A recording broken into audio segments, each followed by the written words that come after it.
Hello, ladies and gentlemen. Today's video is on linoleic acid.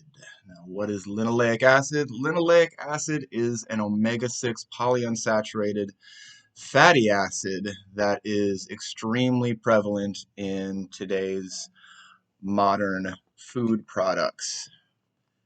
And the reason that this is significant is because linoleic acid has some very deleterious effects if one consumes too much. And now I'm using linoleic acid as a blanket statement. I'm also including arachidonic acid and gamma-linoleic acid, but I'm going to be referring to them all as the same thing. They're all polyunsaturated omega-6 fatty acids.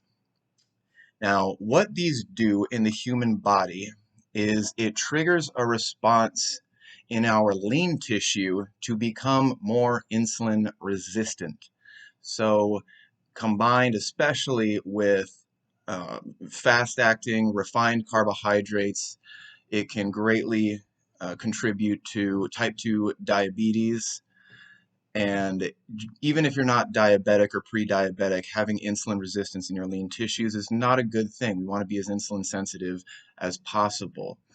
But as it does in the lean tissues, it does the absolute opposite in adipose tissue. So in your fat cells, it's going to be more insulin sensitive, which is going to make your body store fat more easily, contributing to obesity, which is obviously not healthy, bad. We want to avoid that. Another thing is we all know about omega-3s. We all hear you got to get your omega-3s. And while that is true, what really matters is the ratio between omega-3s and omega-6s. And now in our Western diets, we get so much more omega-6s that we have to supplement with so much omega-3s just to get it even close to a 1-to-1 ratio, even though most people are far closer to 10-to-1.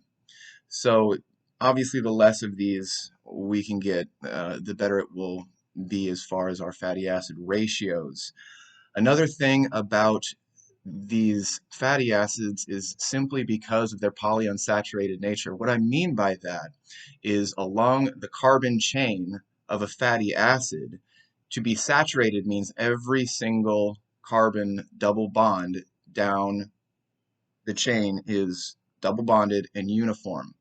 To be polyunsaturated means there are multiple breaks within that chain, and this leaves the fatty acid very susceptible to oxidative stress, to oxidation, which causes free radicals, and it can cause a whole host of problems within your body. This is especially the case when we're talking about our mitochondria, the powerhouse of the cells.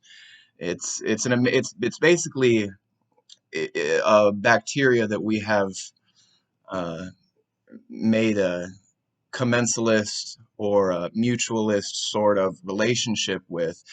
It's in all of our cells, and if these polyunsaturated fats um, are incorporated into the cardiolipin within the inner membrane of the mitochondria, it compromises its structural integrity, and it can cause mitochondrial necrosis, as opposed to healthier cellular apoptosis, which is essentially the root of almost all metabolic disease. So these are obvious. I mean, these are serious things. These are.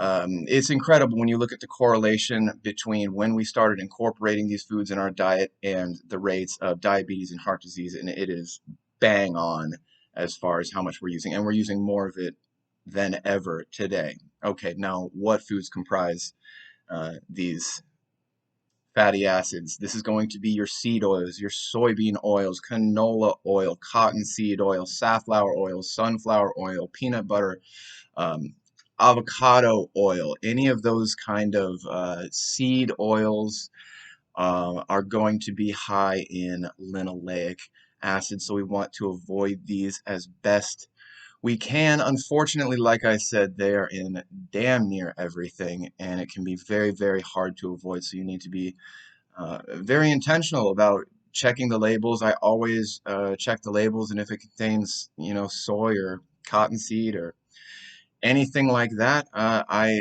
avoid it. And it's a very interesting story how this stuff got incorporated. I'm not going to get into all of that, but it's interesting that when you look at the days when people were cooking with lard, butter, tallow, doctors would go their whole careers without treating heart disease because it just didn't happen. And the kind of heart disease wasn't the same kind of coronary artery disease which we find today. So instead of these oils that are in everything, I mean, it's in everything, like Pam, the sprays, all those cooking sprays, it's all cottonseed, canola oil, stuff like that. The best thing to do would to be eat saturated fats, preferably from an animal source, stearic acid, palmitic acid. These are going to have diametrically opposite um, effects on the human body as far as insulin resistance, as far as uh, contributing to obesity. These will actually help you maintain a healthy weight, and uh, they're far more congruent as far as what we were designed to eat evolutionarily. So that's going to be if you can cook with tallow, um, eating animal products. And I will make one note on that. There is linoleic acid in animal products, especially if, or really only if, those animals are eating corn and soy and high linoleic type foods in their diet. And it's going to be far far higher levels in monogastric animals such as pork and chicken, which coincidentally almost all of them are all fed corn and soy. Even if it's all vegetarian or whatever, it's still corn and soy. So the best bet would be beef. Any kind of ruminant animal is going to have the uncanny ability to turn some of these polyunsaturated fats into the healthier palmitic, stearic, uh, saturated fats, which we actually want in our diet. I always say grass-fed is better, but even if you can't get grass-fed, beef is always a solid choice.